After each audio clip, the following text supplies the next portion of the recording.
Today's episode is sponsored by Rodents, a love-hate story. Sometimes you keep them as pets, other times you find them in your walls and engage in chemical warfare. If you're listening to this episode, just know that you're on Santa's nice list this year. Today's guest is Molly Ruffner, a fellow improviser. If you've ever come to a Lucky Lucky show on a Friday night, you will have also had the pleasure of getting to see Molly perform with her team Cheeky Rafiki. And if you were there that night, lucky you, because I'm sure the shows were the shit. It was a delight getting to speak with Molly, and I'm glad I get to share this episode with you just in time for the holidays. If you haven't bought a gift for your family yet, and if you haven't, what the hell is wrong with you? Christmas is in 2 days. What better gift than a podcast episode? I did all the work. All you have to do is send them the link. And maybe tell them to follow me on Instagram, which is at Mr. Rathor's Neighborhood. Maybe tell them to follow Molly on Instagram at MoRuffs. Also, that's on Instagram too. Maybe tell them to watch a video of this episode, which is available on my YouTube page, which you can get to by going to chiragrathor.com and clicking the YouTube icon on the bottom of the page. You can also just subscribe. That's one gift, the podcast episode, and the second gift is you subscribe for them. So now you're just giving them 2 gifts when a minute and a half ago you had 0 gifts. And so you're welcome. And tell them to subscribe to my YouTube page. And then you cut out that middleman. And then also tell them to go to my website. And then also you go to my website. If you find any joy in this podcast, please tell your friends. Tell your family. And if you catch Santa doing a B&E on your home this year, giving you presents, hopefully not taking presents away from you, tell them to go listen too. I'm sure those sleigh rides across the world can be a little long. And what better way to pass the time than a podcast episode, i.e. this that you're listening to right now. And now, on to the episode. Today's episode was recorded on December 2nd, 2020. Welcome to Mr. Rathor's Neighborhood. It's Mr. Rathor's Neighborhood. He wants you to meet his friends. It's Mr. Rathor's Neighborhood. Have a ball now, y'all. It's Mr. Rathor's Neighborhood. Just might learn something. It's Mr. Rathor's Neighborhood. Yes, you. It's Mr. Rathor's Neighborhood. It's time to enjoy the show.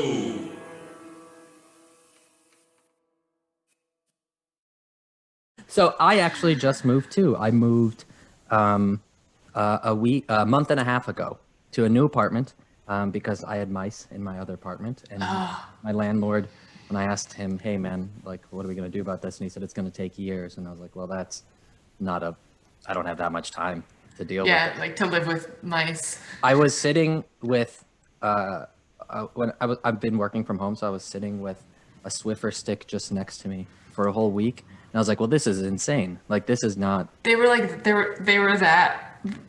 coming out all the time. They were like a lot of mice. Well, before we jump into this mice story, why don't you go ahead and introduce yourself before we spend 3 hours and nobody knows who you are that I'm. Hi, my name is Molly Ruffner. I don't know. What about me? Well, you're a super soccer star. That's probably a good place to start. Yes, I work for a soccer company for kids. I do administrative stuff. I've never played soccer in my life, so that's a thing that I get to tell people all the time. I don't have a lot. I like my job. I like kids programming. I don't really care about soccer. It's like I could take it or leave it. Molly's also an improviser. Molly and I perform at the same improv theater, the Comedy Clubhouse. We are on separate improv teams and had been performing on the same night for, I don't even know, like a year or something like that. Yeah, like a few years. We get to watch each other and giggle at each other when the times are good. Yeah. I also giggle when the times are bad. I don't know if I need to get that. Oh, I mean like when the pandemic times, like it's a thing that, does it exist anymore? I don't know. 9 months ago feels like. Forever ago? Yeah. Well, thank you for coming on the podcast. Yeah, thanks for having me. I'm very excited. I'm so lonely. I'm so excited to like see a person and talk. That's wonderful. Have you been like talking to people? I don't know. A little bit. I've been talking with Cheeky Rafiki, so that's the improv team. Yeah. We keep in contact. We do like Zoom hangouts and we play a lot of games. We play this Yeah. game where it like drops you anywhere in the world and then you have to like use context clues to guess where you are. It's very fun. Highly recommend. That's really cool. I like that game. Okay. Yeah. But otherwise, other from that, like not too much. I'm kind of like struggling my way through the pandemic and Yeah. every day is an adventure. In in whatever it is that day. Yeah. It sounds like you need some context clues to get you out of this life thing that you found yourself in. Yeah. Yeah, please. Oh, okay. So this mouse. So my apartment, about 3 years ago or 4 years ago, there was a mouse. It was in my apartment. I saw it run into one of my closets in my living room, and then I stayed in my bedroom for about 3 days. And then I called a friend over and I asked him to help me find this mouse. We couldn't find the mouse. I went on a vacation. I came back. The mouse is in a mouse trap. So that happened. Okay. So great. And then in July of this year, or whatever month that was, when we had a pretty crazy like rainstorm and it was like tornadoes and stuff coming through Yeah. Chicago. I lived on the third floor and the trees. So whenever it got rainy, I thought the trees were going to come into my home. But this was the first time where I was like, I am 100% certain these outside trees are going to be inside. So I moved away from the windows and people in my building were in the basement. So I went down into the basement and we're sitting there and we're chatting and people are talking about mice and I start laughing. And as I'm laughing, I'm like, I'm pretty sure there's going to be a mouse in my apartment so soon. And then Labor Day happens and that weekend is this lovely weekend. My sister and her boyfriend and her dog are at my apartment. We're having a blast of a weekend, and then they go home Monday night. I'm listening to music, getting jacked up, and I hear like sizzling from the corner of my apartment, and I go into that kitchen corner and I look and I don't really see anything on fire, and I look underneath like this little sort of half island thing and there's a tail wiggling out of the wall of my apartment. And so then I began an attack on this mouse. I didn't have anything, so I sprayed Raid into the fucking No. wall. And then I found like I thought I was gonna have to stab this mouse because I was like he's gonna come out of the hole. He's gonna be it's either he comes out of the hole and then I have a mouse running around or I have to kill him. And eventually like I just took a bunch of cardboard and I shoved it into the wall and taped it up, and we got that figured out. And I'm on high alert. I was up till like 3 a.m, sweaty, jacked up, and then 2 weeks later I'm like lying on my couch watching TV and this mouse comes shooting out of the corner of my eye, and I chase it. I put on like flip-flops and I grab a pillow and a blanket and I'm like, I'm gonna suffocate this motherfucker. And so I chase him into my little dining room area, and then I see him run into my refrigerator, and then he disappears like a magic portal for mice. I have so many questions. Yeah, please. Okay, you heard a sizzling. It was just the sound of the mice, or was the mouse It was like the tail, like okay. so I'm pretty It sure was the the tail mouse was hitting like something. Yeah, I think the mouse was like stuck, and I'd heard that sound a few months ago, and I remember like smacking the wall, and it stopped, and I was like, that's so weird. But it was now I know it was just mice inside of my walls. Yeah, that's the telltale sign. You can like hear them. Yes. My second question, you do know chemical warfare. That's illegal. That's bad. You shouldn't do sprayed that? it with Raid. Yeah. That's got to be the saddest. I'm fully on board now with like just kill mouse traps. Like I'm really against the ones that are like the sticky trap or any other kind of killing For a sure. mouse. It's just like slow and sad. Yeah, it's horrible. But I feel just like spraying it with a Raid. No, Okay. I get it. You're in the panic of the moment. Yes, I was in the heat of the moment. I would say I was as cool, calm, and collected as anyone could ever be. Just kidding. I was scared and nervous. And For spraying Raid at a mouse. I had 3 people in my home. I had 2 people and a dog that could have they all would have dealt with it. And I'm left alone, which is probably what it is with life anyways. You got to deal with your own shit. But I didn't have anything else to try and dissuade it to come out of the hole. And so I needed to like let it be known that this is not a fun place to hang out. Like if you Yeah. came over, I wouldn't spray you with Raid, I would like give you water or whatever you wanted to drink, and we'd sit in comfortable chairs. There'd be music and shit, it'd be like normal. I wouldn't spray you with anything. I'm confident you wouldn't do it to humans. I believe you. It was an effective tool. Okay. And then, so then It this worked. mouse, so then I see this mouse, and then there's a mouse that runs under my fridge and stove, and I don't know where it is anymore. So then that morning I woke up and I was like, well, now I'm just going to sit with the Swiffer in my hand. And every time I would come in and out of my apartment, I would look in every single corner of my apartment to find this fucker, because I knew he was like either in the closet or underneath the stove, but I didn't know where. And so, yeah, I was like, this is unsustainable. And then like 2 weeks later, I'm out for a run and I see one of the women that lives in my building. And she was like, yeah, I have mice too. It chewed a piece out of my spatula.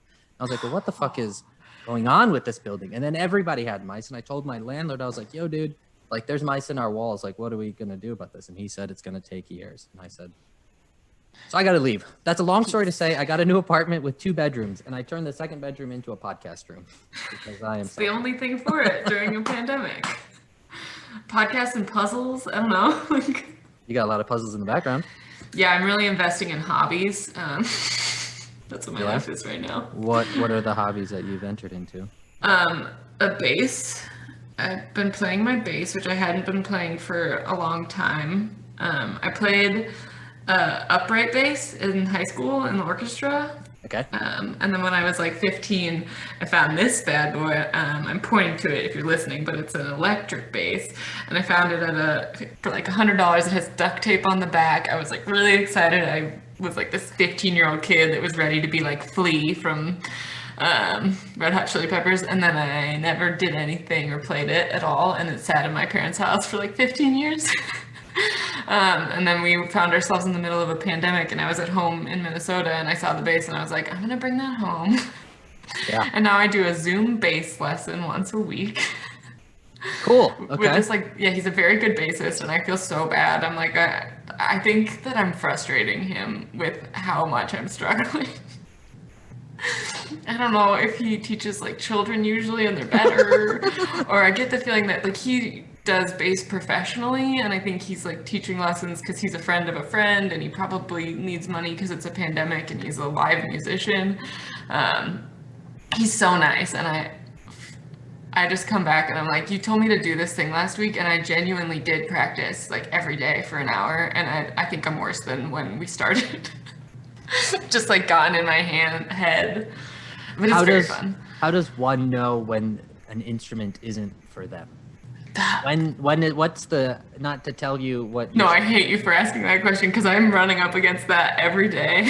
I think it's too soon. I think it's too soon for me to admit it. Yeah. But there is that voice inside my head that's like, this isn't fun. It was supposed to be like a fun. Well, it is sometimes. I don't know.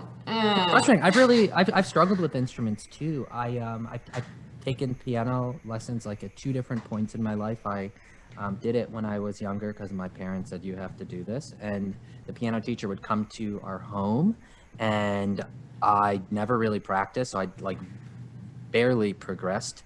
And then when I moved into my first apartment with some friends like 8 years ago, I was like, oh, I'm chilling, I should take piano lessons again. And I took piano lessons, and I didn't practice, and I didn't progress. And then a few years ago, I was like, I'm gonna do drums now. And so then I took up drums, and I bought an electronic drum kit, and I took lessons, and then I didn't practice, so I didn't progress. And then when the pandemic started, I bought a ukulele because I was like, well, this isn't that expensive, and if I never play it, it won't be that big of an investment. And I did these like Guitar Center like app lessons. Yeah. And I did it for maybe like 2 months, and now it's sitting in my car. That's gonna get cold. Yeah, that's probably. Yeah. Oh, I should bring it inside, huh? Yeah. I mean, it won't like whatever. This thing sat in a basement in Minnesota for 15 years. It's fine. Yeah, I don't think instruments are for me, but I really do like. I like music a lot, and I watch people playing the piano, and I'm like, damn, maybe I should have just kept playing the piano because I want. Like I actually just watched La La Land like 3 weeks ago, and I was like, just want to be Ryan Gosling. I do. I mean, with or without a piano, to be honest. But like, I just like, damn it, it's so beautiful, and I wanna be at a bar, and some girl walks in, and it's like, oh, who are you? And then I ignore her. Because you're invested in your art so much, and that's even more attractive to her than if you had. I mean, that's a love story. You just wrote it. Yep. Or La La Land did. La La Land did, and I'm now gonna live it out in real life. Yeah, it's Have you played other instruments? Yeah, so I love instruments, and I feel like same thing for me. I was like I played a bunch of instruments as a kid, and I just never like invested too much. I played the piano until I was in like fourth grade, and then I could join orchestra, so I joined orchestra and I played the violin, and then in my freshman year of high school is when I was playing the violin, and like one of our bassists quit, and so the orchestra teacher was like, does someone want to play violin or play bass? And a bunch of violinists like raised their hand and wanted to do it, but I was just middling enough. Like he didn't want any of the good violinists to like leave the violin section, but he didn't want to put like one of the worst violinists to be like one of the only bassists, and just like it's louder, it's more obvious. So I was like really mediocre, and that was perfect. I got to be the bass. So like mediocrity is the way to go, I think. Yeah, I strive for the middle in life. I think it's a really beautiful place to be. I will tell you something about your performance. I don't think you're mediocre at all. Like I was thinking about this when I was thinking about what to talk about. I was like, she's like a fucking force on stage, and you're like not an overwhelming presence of a person, but like on stage, it's like impossible to not pay attention to you. You're like a beast. So you're not mediocre on stage. So you have failed your own goal of striving for mediocre on stage.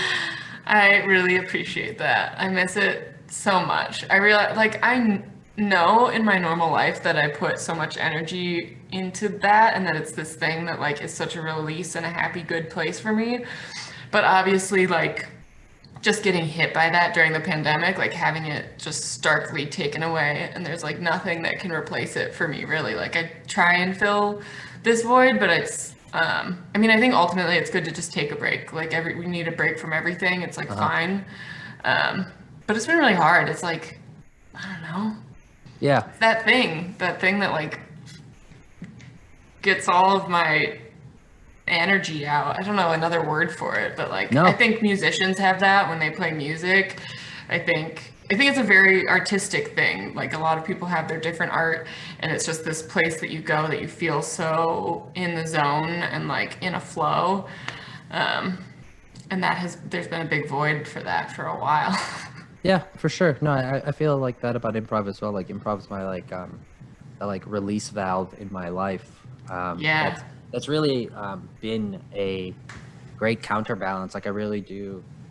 I put a lot of like stock, or I don't know if that's the right word, but I put a lot into improv in like its value to me in who I am and like have become, and that stage just like it holds a lot of power for me. It was definitely that like counterbalance that I had in my life to to the opposite of I guess the word counterbalance describes what I'm trying to say, but like it was just really cool to have that release, to be able to like scream on stage or just kind of let loose or be weird. And we've done virtual shows, and I liked doing the virtual shows with the team because I got to see them, and it was fun, and we had some pretty cool stuff. Like we would turn off our camera, so we would be doing it in the dark and just like using our voices. It was really like it was challenging because it was different, because I like to play pretty physical. Like I just you're always tackling someone in someone's arms. Like I feel like your feet are often just entirely off the floor when you're improvising. Yeah, that happens. Yeah. Usually I feel like Keegan and I's like mouths almost like I'm sometimes like inside of his mouth a lot. It's kind of like not even touching inside his mouth, just like the heat of his mouth around my mouth. And such an intimate, beautiful thing. I've learned to love the scent of Keegan. I told him once I want a candle that smells like him, which is whiskey and cigarettes and like shampoo. It's like, that's what I want as a candle. That smell. I have a teakwood and tobacco candle, which is about as close to Keegan as I can get. Just snuggle up with it. I've never smelled Keegan, but now that you say it, that fits for his very large beard and just his general demeanor. I get it. Yeah. But yeah, I've really missed it too. And I think like, I don't even know, maybe like a month or two ago, I like finally realized like, oh shit, like I haven't had it and how it, and trying to just like reflect on how has it impacted me, because it's such, I was doing shows so often, like at least once a week in stretches of like years, where it'd be like 2 shows a week at least, and sometimes 2.5 or whatever. Like it was such a big part to have it taken away. I mean, I guess kind of like not by choice. It's been interesting. I mean, I'm trying to like, I think I've done okay with the balance. I mean, I'm still trying to see like certain, like seeing some friends and talking to people and all that stuff. But I'm definitely like, a friend asked me like, how have you been handling not being on stage? And that was the first time I had to like actually kind of pull back and think about it a little bit. And it's, yeah, I miss it. I definitely like use the stage like therapy too, like a bunch of unwitting participants in the audience. I just like really work through some stuff on the stage, and I love that it's like improv and it's comedy and it's like you just get to be like, I would say I'm pretty, like I think of myself as a performer who plays characters that are pretty out there. Like I just do stupid characters, but I also like to be grounded. And I think I feel really safe like talking about things that are like just concepts and ideas that are really like on my brain if I'm like doing a crazy voice or like have a really stupid physicality, and it's something that like fits really well for me. And I mean, I think that's part of the thing where like a break is healthy, where it's like I have to look at myself as an adult and be like, hey, Ruffner, you're struggling with this thing, and you can't just go put on like a 40s dame accent on stage and pretend that you're dealing with it. Like you gotta look in a mirror and deal with your shit. So it's good, but it's hard. I hate it. I'd rather do it as like a sassy lady from the 40s who's got a cigarette in her hand or something. Well, I feel like she knows really the answers to everything. Like, you're gonna talk like that, that must mean you know everything. Right? She's just so confident. My characters are so confident, and I'm not, I need it. But isn't it, you know, it's kind of fucking wild about what you just said. It's like, that is you, you know? Like, that's a part of you that's coming from somewhere. And where is it coming from? It's like, you know, you pull in from whatever you've seen in life and people you see or whatever it is. And it's you, and you're able to channel that like on the stage, and like what happens when we go off the stage. Like that, I just find that so fucking interesting. Like when I first started, so I didn't really like, wasn't really raised in like performing or anything like that. Like I just, not just, but I started improv 6 years ago, and I wasn't really I was never a performer prior to that. And so watching these people go up on stage, these like big ass characters, and then they come off and they're just like they come off stage and they're like it's almost like a physical, like, not that they shrink, but it's like they're not the big boisterous person you saw on stage. They're like kind of shy, reserved, and I'm watching them on stage be these like enormous characters, and it's like, it's cool to see that. It's so fucking interesting. Yeah, no, I totally get that. And I get what you mean. It's like, I understand that physically your size didn't change, but it really feels like you were a foot taller, like wider, bigger on stage. Yeah. I like that. I like feeling like I have more space to take up on stage. That's why I really like doing small number improv too, because I don't, in big number, like when there's a lot of people on stage, I worry about like, oh, I get really in my head about like, am I talking over people? Am I taking up too much, you know, am I like, it's like Molly, Molly, Molly, but there's 7 other people up here, versus like doing a 2-person show. I get to be that selfish, like, yeah, it's Molly, Molly, Molly, and this other person, I'm just like, look at me, laugh at me, I'm funny. For sure. No, I love the smaller sets too. It's like easier to not think about anything. Like it's just kind of goes with the flow, and I have no chance to stay on this side and think about anything. It's just, you have to go, and then you're just there in the middle of the stage trying to figure out what the hell's going on. And that's, for me, like that's where the gold is at. Like that hesitation is a killer for me, and I have to have that in my brain constantly, that just like move, motherfucker, move, and it's gonna be great. Yeah, and that's when you jump and get off the floor and into someone's arms, because I think I had actually the biggest realization for me when I remember that, like, yes, these crazy characters I'm playing are very much like someone that lives deep inside of me, is that all, like, the first reaction that most of my characters go to is crying. Like, I love to cry on stage. I an exercise once where it was like in an improv class, and everyone in the class, you would do like a gauntlet. So I would do a scene with every single person in the scene in the class, like one by one. I would do a scene with every other person, and they were supposed to play a character that they thought that I would play, like something that I would play usually. Cool. And there were like 10 people in the class, and like 7 of them played crying characters with me. And I was like, I get it, guys. All right, I lean heavy on the weepy. But I am a weepy person. Like, I love to cry. I think crying is so good. In my normal life, that's what I like go to. If I'm happy, if I'm sad, if I'm like stressed, if I'm angry, like any emotion, it's just like, well, let's cry it out and see where we go. I don't know. Have you always been a crier? Has that just been your like go-to move? I think so, probably. I'm like the youngest sister. I have one sibling, but I think, you know. Okay. The way that you said it, I was like, oh, there's like 15 people in Molly's family. When it came out, I was like, it sounds like I have a big family. No, like I'm the little sister of one sibling. You were in Cheaper by the Dozen, right? Weren't you? Yeah. That's actually, it's based on my life. I wrote it when I was like 2. Amazing. You're a genius. Interesting. Okay.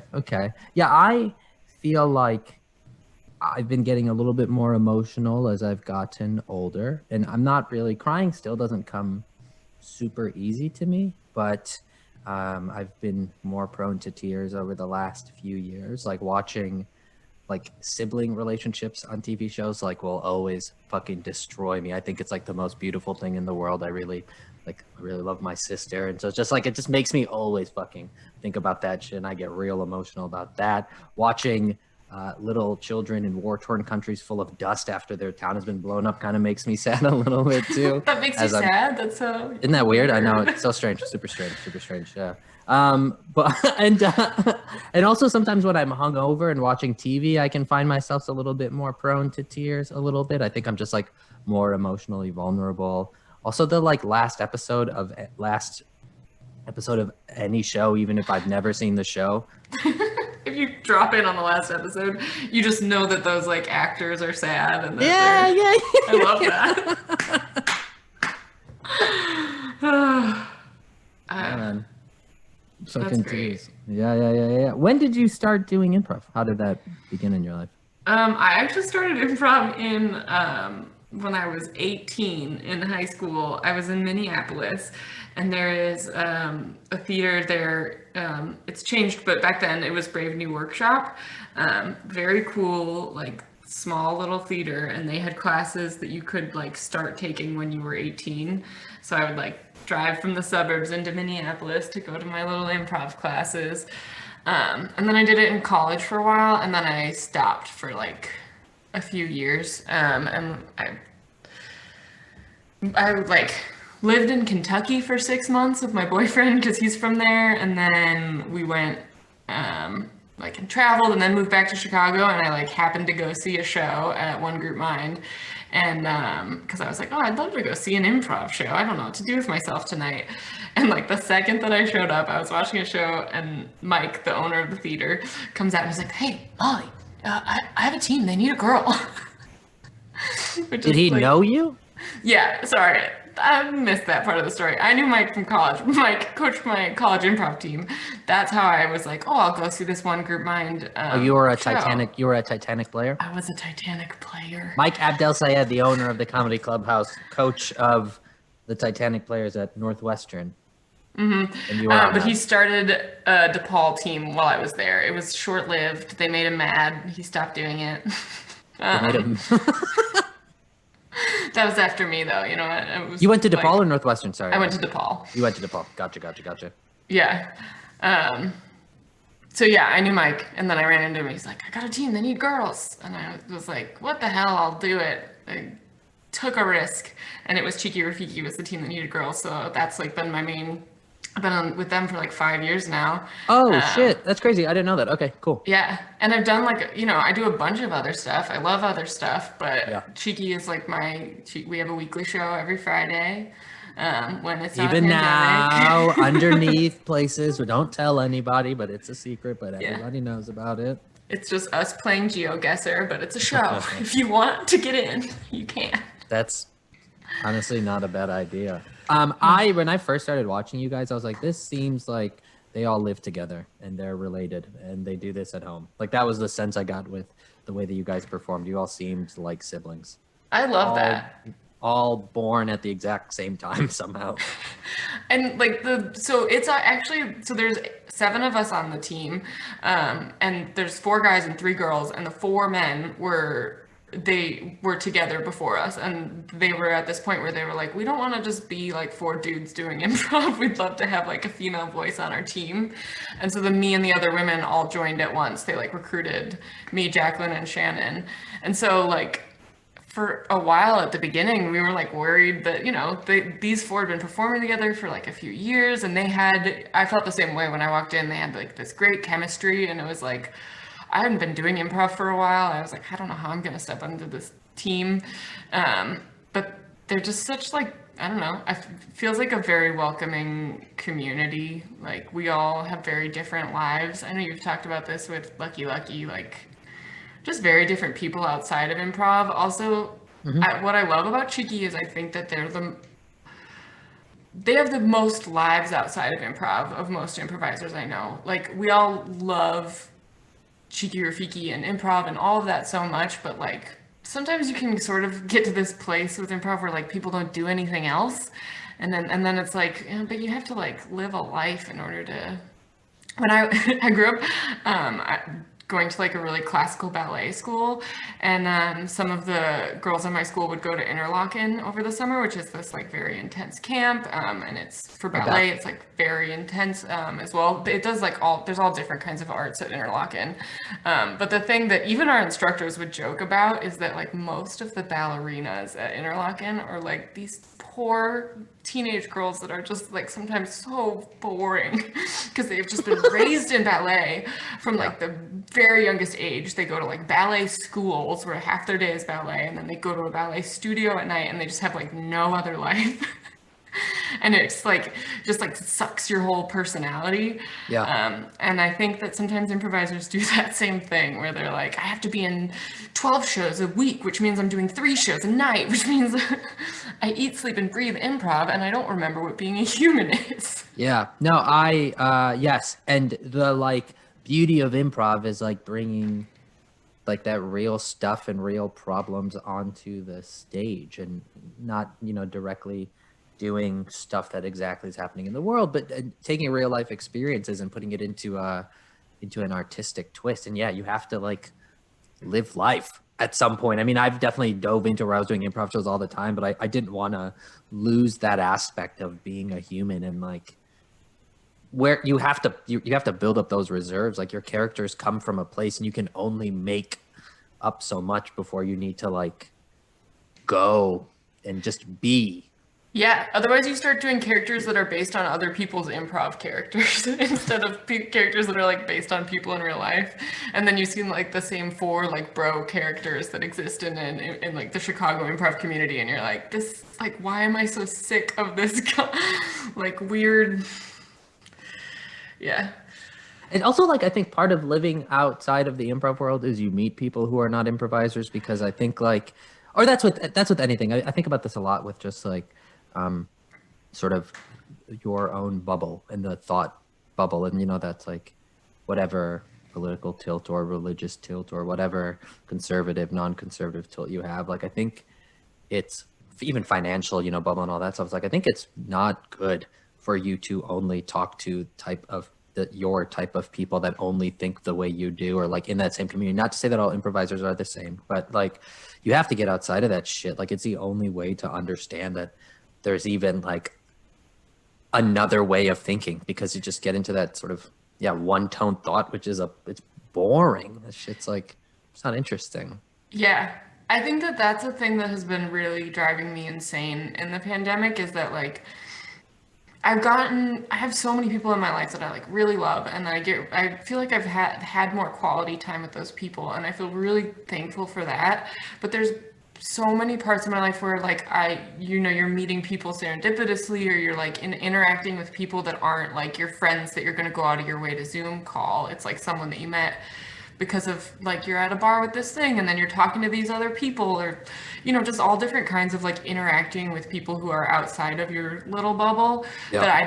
That for me, I like haven't figured out how to find that during the pandemic. And it's like, fine, maybe it's something that, this isn't forever, so it's like I can take a year or two off from that, but I just miss that. And especially going through like all of the political and like nasty shenanigans we're going through right now, and being like, I'm very thankful that my bubble, like I have, even in my family, everyone that I know is like in this political sphere and bubble, which like very much agrees with me. And sometimes that's great because I don't have to like bang my head against a wall dealing with like Trump supporters that I love or something, because I don't have any of those people.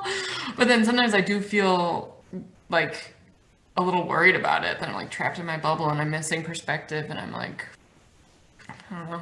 Yeah, no, for sure. I definitely understand the comfort with that too. It feels nice to have all the people like that always agree with you. I mean, I think I'm lucky to have friends who we have, I don't know if to say conversations that make me uncomfortable, but it's just like we'll have conversations that kind of like, I don't know, can get kind of heavy, and they're interesting because they like really like question maybe some of my core values or things that we believe to be true, and like kind of diving underneath that a little bit. And it's like, good. I want someone to come and shake my house. I want to like make sure the shit that I'm building is solid, and the only way to do that is to give someone like a hammer and let them start banging at the walls and see what happens, and that's that's what I'm hoping to do. Ultimately I imagine like if I'm doing it with friends, it's like we're not trying to destroy each other's like foundation. We're just trying to make each other. But like when I moved into this apartment, I had a buddy come look at the place with me, and like the rent was going to be significantly more than what I was looking for, or than my previous place.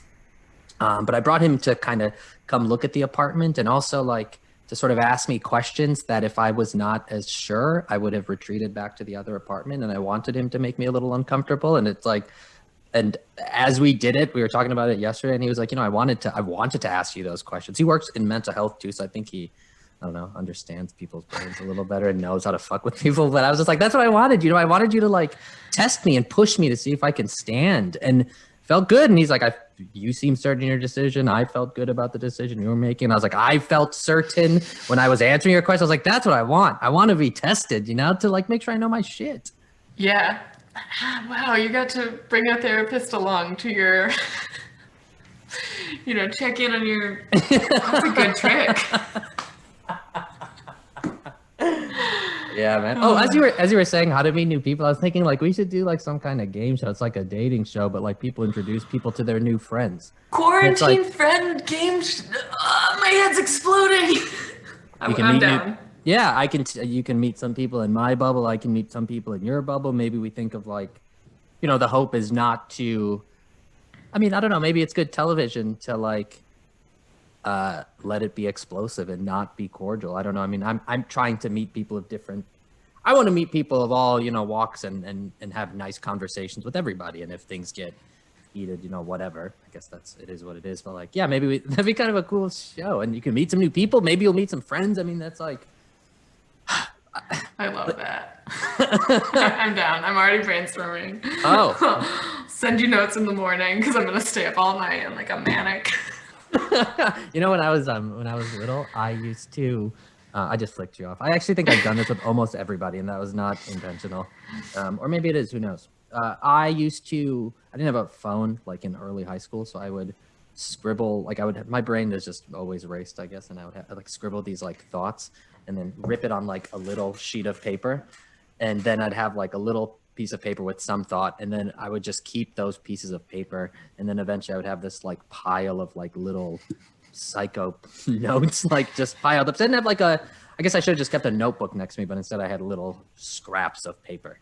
Yeah, because if you keep a notebook, it's the same thing. You keep like 12 notebooks because you're like, well, where was that last one? And then you're like all over I get it.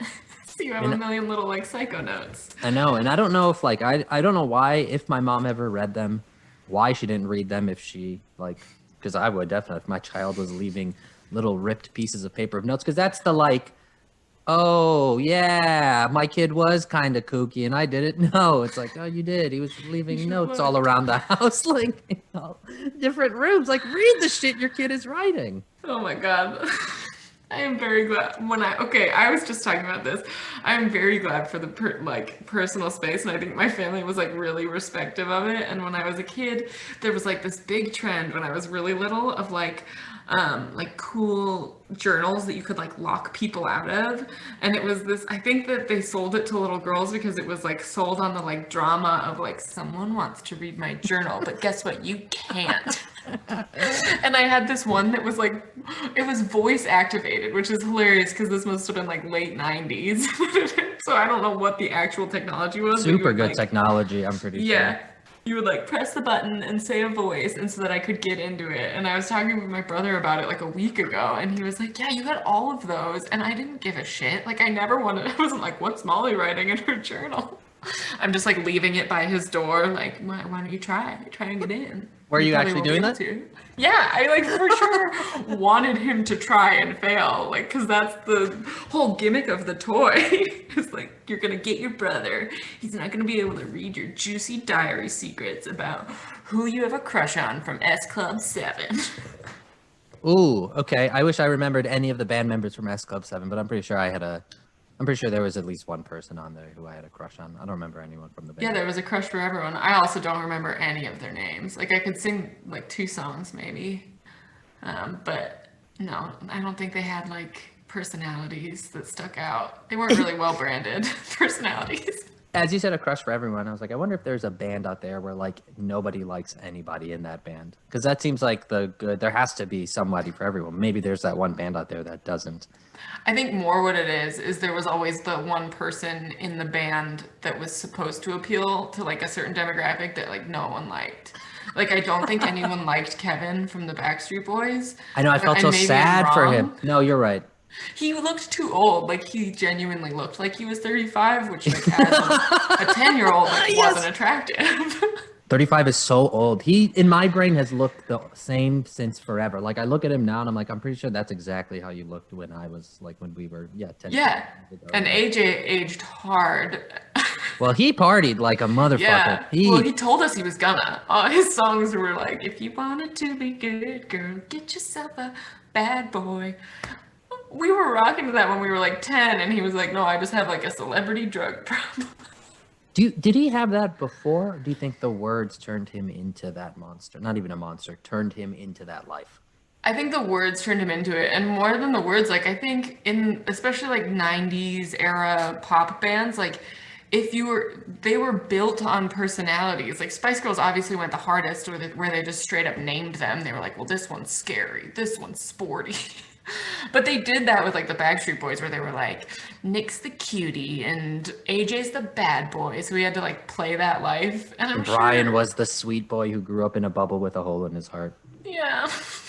Aw, When poor there was a day in elementary school where there was a rumor that Brian Littrell died, and multiple women and multiple girls in the class cried. They I went to can the only bathroom imagine. and Yeah, cried. I'm sure there was like full hysterics. I'm shocked I didn't. I have so many of their albums. I had, I think, Millennium or whatever, one of their like newer ones when we were children. I had a bootleg version of that. Someone printed me a cover from the internet somewhere. I had I love that.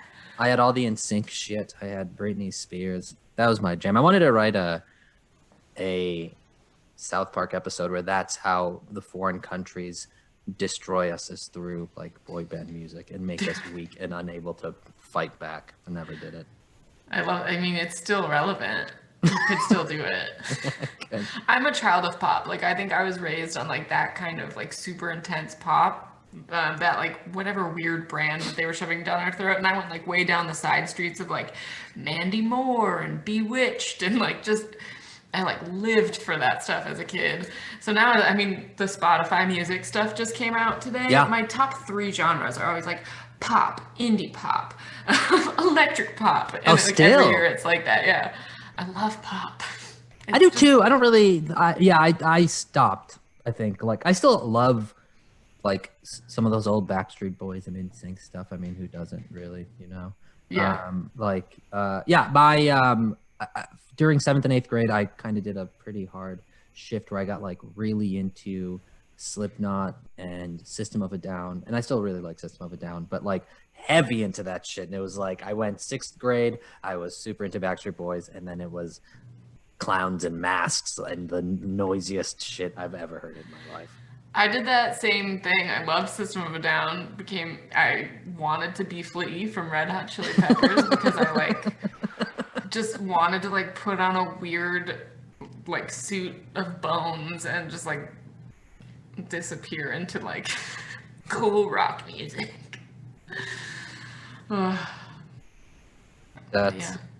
That's awesome. Do you still like mess with Backstreet Boys and all that? No, probably not so much. I don't know. I love Kesha. Actually, Kesha's For real? probably the most of like super poppy pop that I listen to now. I won't go too deep into this because if I do, I really will. But Please. her 2018 album, Rainbow, was like a revelation to me. It was really groundbreaking for me. It's actually a very wonderful album. Front to back, like listen to it all the way through. And I think before that, I always thought of Kesha, what a lot of people always thought of Kesha as like, party music, whatever. And that's what she is, and that's what she was, and she still is that. But I don't know if you know the whole Kesha saga. No, I'd love to hear it because my interpretation of Kesha is like early Kesha, and that's kind of that was really, I thought that song was fun, it was a good tune or whatever. But then I had said, cool, that's what you are, and then now I'm done with you. But I think I might be back. So she disappeared for a long time, and you probably didn't even notice it. Like, I didn't even notice it because it's like, I don't know, like, oh, I'm not getting this party song pumped into my ear. Like, that's fine. But then it came out that actually she was trying to get out of her record contract, and she was saying that she was being, like, sexually abused by her producer. And Sony wouldn't let her out of her contract. She was just going for she didn't even want to leave Sony. She was just like, I just don't want to make music with this man. I think this is just get me away from this guy. And they wouldn't. They were like, you can do music with him or you can do no music. So she was doing no music for a while, and then she was in all these court cases. It turned really tragic. She lost the cases.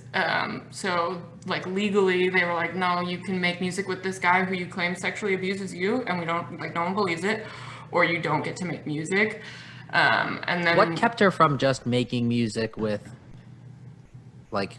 anyone else? What was she was contractually work with him or don't work with anyone, because music Christ. Artists have the shittiest contract, the whole industry. I don't know much about it, but the things I know, Britney's going through a whole thing right now too. Look her up. But I was listening to Dave Chappelle talk about just what his contract was for Chappelle show. So in that artist space where it's they kind of have you by the fucking soul. Yeah. So at the end of that played out just that she's still, people had such an uproar that Sony decided, if I have this right, that she didn't have to work with this guy, but she's still under Sony's label, and when she makes money, it still ultimately goes to him. But so she's like, whatever, I can do what I can do. So she goes out, and then she makes this album in 2018, Rainbow.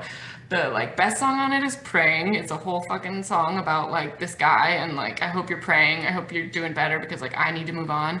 But it's just it's a really awesome artist's manifesto to clearly this person has gone through some shit and now they're working through it, but there's still a lot of these fun party vibes and vocal fry talking through a song that feels very true to Kesha. But then there are some real moments where you're just oh god, and Dolly Parton is on the album, who she's a god.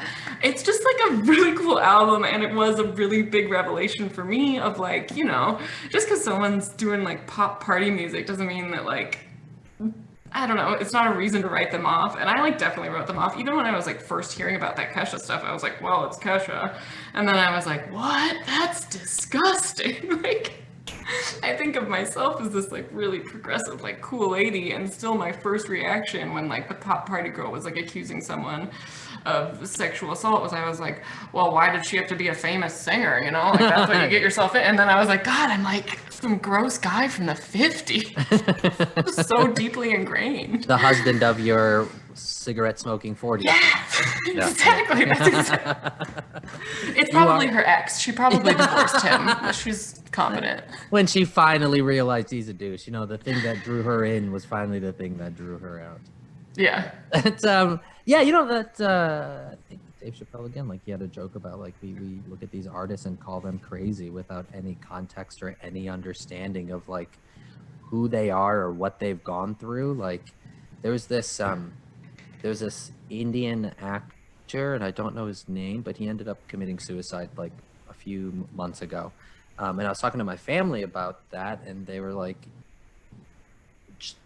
not even like heartless, but just kind of like a normal person's understanding of like, well, why would they kill themselves? You know, it's like, Yeah. it seems like it is I can't even speak for this dude, but it's like, it's so much more fucking complicated. And I can't even imagine what stresses that dude was under.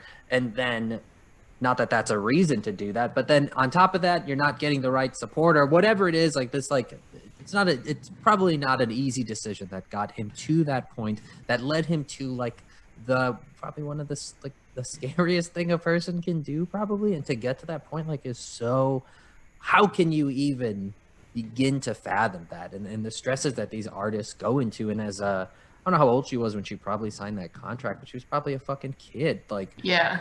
like to go into something where your life is basically taken away, and this thing that's your passion, I imagine, and you're good at it and you really like it and it makes you happy, is now being used as a weapon to fucking kill you. Like, that shit is so dark. It's so evil and so fucked up. Especially because we're all like, you know, like, oh, well, you sang about like drinking and going, you know, and like hanging out with dudes. And it's like, but at the same time, we all lapped that shit up. Like, everyone loved it. Like, and we did it. Who Yeah. wasn't going out? I mean, not who wasn't, but like, that's what fucking young people do. I think we go out, we party, we meet strangers, and we like have a good time. And she can sing about it. yeah. And you'll just like participate in this, you know, you'll like take from this art and just be like, oh, I love this thing, it's so good or whatever, but then judge the person and be like, well, you got a little too into it. It's like, I don't know, yeah. No, it is. We are like complicit if you're going to accept that kind of art. Like, what's yeah, it's yeah, that sucks. That's so, it's so, I don't know. I don't want to say that I'm this like, you know, angel person. I did go to Little Angels as a preschool, so my life path was set very early on. Very early, they knew what I was about, and I've tried to live up to that.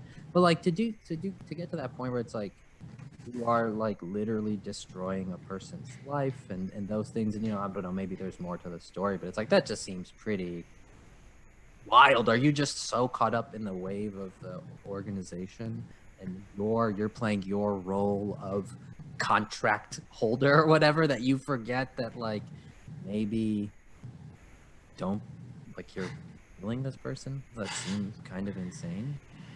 Yeah. Okay. I can't even start to get into the mind space, which is why the song Praying is a really great anthem about you don't have to be in their mind space. I will. If the song Praying comes on, like especially if I'm driving, I will run it back like 3 times until I feel like I've properly put my emotional energy into like belting along and like probably gotten at least a few tears with it, because it's just such a catharsis that it's like, oof. There's a song that I don't listen to because it makes me so emotional that I don't like listening to it because it's overwhelming. And oh my god, I wish I could remember her name right now. The song is called Human, and her name is not Katy Perry, and it's Katy something, or something Perry, Christina Perry. And she has this like piano stripped down version of the song that is so fucking beautiful, but it's like uncomfortable to listen to because it like for real just makes me think of like just like people, and it makes me really, some certain people, and it makes me so sad. Like even now, like if you were to touch my eye, you'd honestly probably feel it. There's a little bit of moisture there. Yeah, I'm getting worked up about the idea of a good cry. As soon as this podcast is over, I'm gonna find something and I'm gonna like really cry it out. I just finished Game of Thrones, which is the first time I'd ever watched it. I'd never seen the show Game of Thrones before. I'm so sorry that I watched it or that I'd never seen it. that you finished it. Because sucks to be. It's like the best show that ever. I mean, this is such a like, you know, old opinion, but it was the best show that ever existed, and I so hard. I agree with that perspective. I watched it honestly in about 4 weeks, and probably less. It was probably 3.5 weeks. I have never watched anything like this in my life. Every single night I watched at least one episode. Multiple nights I would just stay up watching episodes, even when I had things to do the next day. And then it ended, and I am actually completely at a loss for what to watch. I started watching Waco yesterday, and in the second episode, the acting was so bad. I was like, fuck this stupid show. Like, what are you even doing? Like, you know that there's shows where there's like really good acting and there's dragons and stuff. Like, why don't you just do that? And so I'm actually, I was sitting there, I was like, I think I'm just going to start watching Game of Thrones again, because I don't know. You should. If you've only watched it once, it's good enough to watch through and just go to season 6 and then just... I love a good period piece. That's like my favorite thing. And I love like high fantasy as a genre of like book and TV show. And it just did it so well for so long that yeah, I wish I could go back and experience it for the first time again. Blew my goddamn mind. I don't even know what made me watch it, because for the longest time I was quite anti. I've actually been the same with Seinfeld is another show where I've actually never watched it. I've never seen it either. Oh, okay. Mine's like, has yours been an active refusal to watch the show? Yeah, I hated it, but I hated it as a kid. Like, it was always on, and I just hated the sound of it. Like, I never even watched it, but I was like, oh, that gross, like, bass line, and these annoying old people. And so, I don't know. But I love Julia Louis-Dreyfus, so I think I should give it a try. I didn't have a big opinion on her, and then I watched Veep, and I was like, oh, she's the fucking best. She's so funny, dude. That show's awesome. And so Seinfeld, for years and years, my friends have always told me I should watch the show. I'd love it, and I've been actively like resisting to watch it. And then I like 2 years ago, I was getting my teeth cleaned, and the dental hygienist had it on, and that was the first I sort of watched it against my will. But I like tried to like, good. Well, I tried to like, to the best of my abilities, like block out the sound, like by just like through. It's probably like the most like focused I've ever been. It was amazing. Like I was like staring at it, but I wasn't taking it in. I was really staying. You probably had like a drill in your mouth, or like, you know, that loud cleaner thing. Oh, that was why I couldn't hear. You had an advantage. I did. Yeah, but that's Game of Thrones is super cool. Like it's I liked a lot of the sort of spiritual and religious overtones, and like I was so now I'm just, and it's only been a few days, so maybe I need a little bit of time to reset, but it's like I don't know what to do now, because it had been such a big part of my life. It was like a really intense fling. It was so hot and so heavy and so intense, where we literally lived a lifetime together, and then it's over. Yeah. Like I've never really done a drug bender, but I was like, oh yeah, okay. This is what it's like. This is exactly what it's like. It's so fucking intense, and it's like, oh, I see. I literally saw like light and love and God and all that shit through the show, and now I'm back to normal life, and it's like, well, maybe you just need to be single for a little while now. You know, explore yourself. That's what they say after you get out of an intense relationship like that. But I don't want to. I want to go back to it. I want to call her again and see what's up. Well, you know what? There are books. You could go to the books. Oh, yep. Oh, you read them all. No, I love a good like fantasy 1,000-page book. I will read the first 3 in every series, and I've never made it past the 3rd book in like a big type of series like that. But I'll make it to number 3, but then it's like 3,000-page books is a lot of your time. Like that's usually multiple months of me like dedicated, and I read a lot, and it's like multiple months of me reading just this thing. Yeah. But by the end of that, I'm like, oh, I need a breather. And then usually once I leave them, it's like, I don't know, I left them. I'm not gonna go back to them. I actually almost ordered the box set. I was like, I need to chill, dude. Like I know I'm not. I read as well, but I'm like, I'm pretty sure I'm never gonna read these books. But I was so in the moment that I'm glad I didn't do it, because I couldn't. I was trying to. I read a Wikipedia page and I was like, cool, I got what I need. That's enough. Yeah. Why only 3? What happens after the 3rd? I don't know. I think it's just enough. I've committed so much time. They're so long that I like it. There's one series I have gone longer for, and it is Outlander, and it's so good. I don't know if you know Outlander, but it's a very female-centered like audience. And yucky! It's a Stars show, and the whole concept of the show is this woman from like 1940s, on basic, she's like on a trip with her husband, and then she gets transported back to the like Highland Scotland, like 18th century.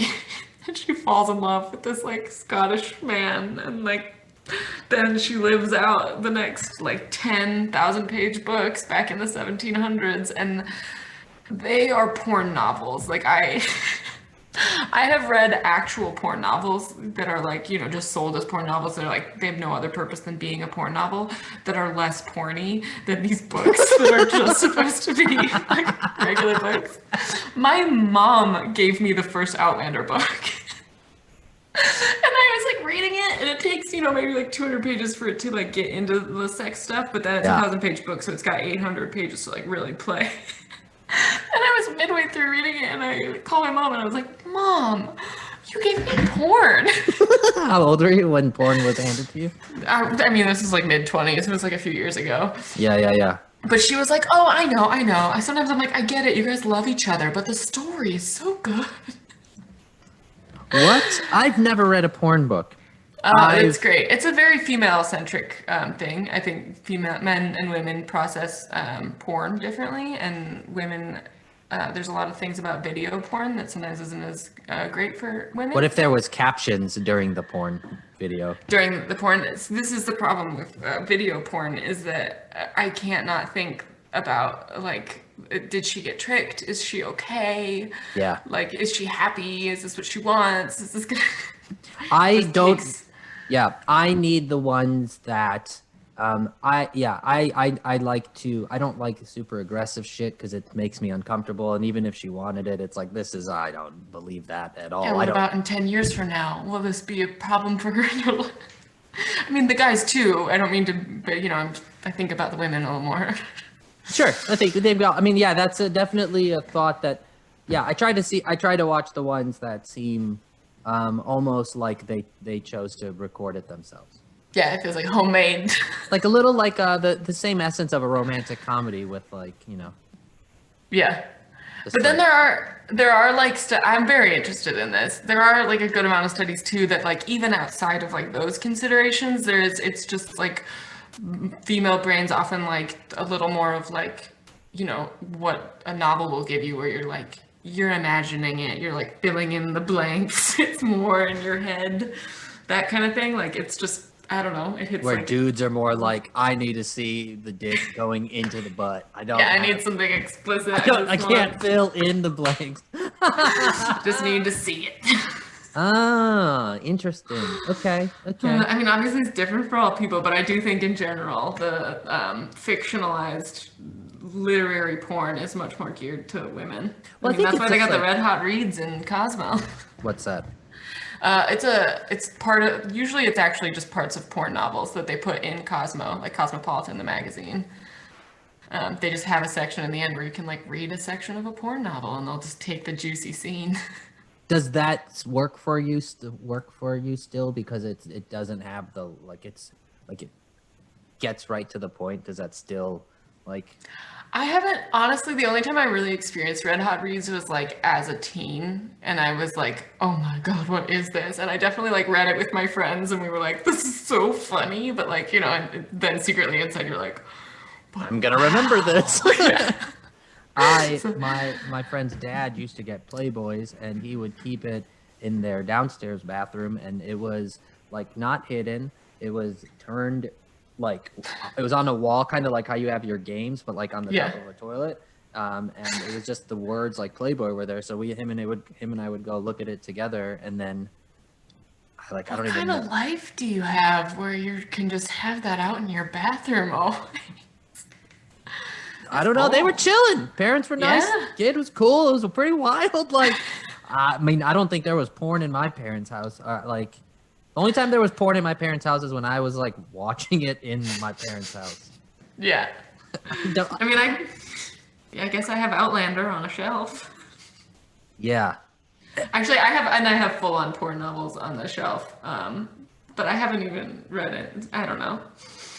Porn novels don't seem like, you know, if you came over to my house and had a bunch of Playboys, I think that would, I don't know, people would be like, that's a little much. Like, if I walked in your house and there's a bunch of porn novels, I don't think I'd have that same, like, why the fuck you have so much porn out? Like, Yeah, and they're a little more in disguise because it's like the Christmas cowboy, and if you look at it long enough, you're like, this is a weird like six-pack dude on the front of like this strip, and it's not, there's not like a peen on the front cover. First of all, I just want to say I didn't pick out the Christmas cowboy myself. It was a gift. by your mom, really- I imagine. Yeah, Mom was like, no, from Jack Ritchie, who is a member of Cheeky Rafiki. So you're known amongst the community, and now everyone that listens to this, including probably my mother, when she'll get you a Christmas gift, it'll be some kind of porn. So you're the porn. Yeah, book. I really wanted to write porn for a while. I thought that would be fun and funny, and I wrote some like fanfic stuff. And, but then it was like a big commitment to actually write a full porn novel. I was actually going to ask you, had you ever written it? Given that you read it so much, it seemed like it was a clear path. Yeah, I wrote some like fanfic porn stuff for a while. It was very fun. What's fan fiction porn like? Taking characters in a movie and having, or from a show and then having them bang? Yeah, it's like taking something that already, I'm gonna guess who you wrote fan fiction porn about. Are these people from the same show or different show? Same show. Is it a Buffy the Vampire Slayer? No, fan fiction that's porn? so good though. Oh yeah, that's next. I'm doing it now. That's the perfect. You just like went right for because there's a whole like the audience for Buffy. I think would really like want that. Well, it seems I never really watched it, but it seemed like it was pretty sexual. Like she was hot, which is everyone, but it just seemed it was always dark. She's like fighting and Yeah, she's Yeah. fighting, which means you kind of want to bang after. If Game of Thrones Yeah. taught me anything, like if you're fighting, Adrenaline. you're fucking. Yeah, definitely. That's what that was Braun's thing, right? I think it was like you're either fighting or you're fucking. I didn't know that, but that seems right. But yeah, and then like I'm pretty sure. What was the other guy? David. Who was the man? Who was the like main character in Buffy? Oh, Angel. Angel. Was his name it's- David? I don't know. Whatever. Anyways, but he didn't seem to have a shirt on. If he did, it was tight, and and maybe this is my own. You took Maybe your I've shirt off been- in your head. Maybe I've been writing this fan fiction in my head for a while. Yeah, his shirt is not on in my head. Yeah. No, I don't. But that's a good one. I should write some Buffy stuff. I when I was young, I had a teacher who was like, she was like this hot young teacher, in I don't know, like 7th and 8th grade. I went to Probably, no offense, but that probably means she was just the only young teacher. Oh, yep, she was young, and yep, Yeah. correct, absolutely correct. But she dressed like an old person. Like she would wear these long skirts and whatever, dress however you want. But I remember her dressing like an old woman, and we had this old other teacher who would wear these like tiny little skirts. And my like child brain or like young adult brain was like, this, we gotta switch this shit. But I wrote a porn story about me and her once. You write porn fan fiction. I wrote porn fan fiction, and then I ripped it up immediately because I felt so. I didn't That's want a smart anyone to move. find it. It would have been so horrific if anyone would have. Yeah, read that it. would have been devastating. Myself included in the future. If I read it today, I'd be petrified by it, and I'm glad I ripped it up and got rid of it. Yeah, but it would be really fun to read it out. Yeah, I used to have a journal too Gold. to write that story. Yeah. I don't know, like that. I got really, when I was writing this fan fiction stuff, I was so terrified to like have it on my computer. I was like an adult doing this thing. It wasn't people in my life. Like I still like, I have a pen name for it that my boyfriend doesn't know. Is this Because I out was in the like- public? You've written it and it's out? Yeah. Get the Yeah, fuck it's out of like here. on a website. Well, if you want to promote Yeah. it, we can definitely get people to read it. I It will is- never promote it. I won't even tell my boyfriend it. Yo, that is, if anyone is listening, if you can find this thing, you can be the next guest on this episode and we can do a live reading. Oh, the red hot reads. I won't give you any context clues, but if someone will comment and they'll be like, "This is it. I can tell." Yep, they can tell by your writing. Where did you get, I guess how you tell however much of this you want to tell, but where did the inspiration for the characters come from? What were you channeling? I think Oh, I was listening to a podcast and someone was talking about porn fan fiction. And she was like telling this story about how when she was a kid, she wanted to write, they were like fan fiction was a popular thing and she really wanted to like write popular fan fiction, but the most popular genre was like sexual fan fiction. And so she would write these like sexual fan fiction stories when she didn't know what like sex was. And so she was reading them on this podcast of like, it was gay men and sex that she was writing as like a 13-year-old straight girl, and so she was like writing these scenes and like it was describing like penises going into each other, and it was great and I loved it. And then I was like, I think I just had the idea of like porn fan fiction stuck in my head for a while, and so I would like watch something on TV and I would just imagine everyone banging. Yeah, I I'd be like, honestly, well, this is how those people would bang. that's kind of, I think, what. Yeah, I could see that. It's not. Yeah, that seems like a pretty like. Why aren't more people doing this? Maybe more It's so people are. fun. I should do it again. I haven't done it in years. Gotta watch a show now. Yeah, Game of Thrones kind of just has everyone bang, so it's hard to be like these two characters really should bang. Like even the weirdest shit already is happening on the show. Siblings are doing stuff with each other. Yeah, it's like you couldn't do it for Outlander because that's already it's like how you can't do satire of Trump because he's already doing it. You can't do like porn of Game of Thrones because it's already. Oh, they try to do I feel like the last 4 years has been satire of something that is satire. Now it's like Exactly. Like, you can't beat it. Honestly, like every time any kind of Trump joke was said on stage, I was like, shut the fuck up, dude. Nobody cares. Like, do something else. There's so many other way more interesting things.